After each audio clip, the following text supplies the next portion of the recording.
எல்லாருக்கும் அஸ்ஸலாமு அலைக்கும். அல்லாஹ்வுக்கு உருவம் இருக்கா? அப்படின்னு கேட்டா இருக்கு.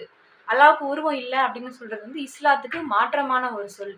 நானுமே சின்ன வயசுலலாம் அல்லாஹ்வுக்கு உருவம் இல்ல. உருவம் இல்லாதவங்க தான் உன்ன தான் நம்ம வணங்குறோம் அப்படிங்கிற ஒரு இதுதான் இருந்தேன். அதுக்கப்புறம் நம்ம படிக்க படிக்க பார்க்கும்போது, கத்துக்கும்போது அல்லாஹ்வுக்கு உருவம் இருக்கு அப்படிங்கிறத நான் தெரிஞ்சுக்கிட்டேன். அது மட்டும் இல்லாம அல்லாஹ்வுடைய உருவத்த மறுமையில அல்லாஹ்வுடைய நல்லடியார்கள், அல்லாஹ்வ நம்புறவங்க, இறை நம்பிக்கையாளருமே பார்க்க முடியும்.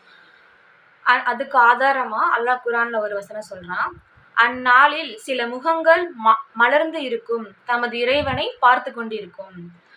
அது மட்டும் இல்லாம அல்லாஹ்வுடைய தோற்றம் எப்படி இருக்கும்? அல்லாஹ் நம்மள்ட்ட எப்படி காட்சி அளிப்பான்? அப்படிங்கிறதுக்கு ஒரு ஹதீஸ் இருக்கு.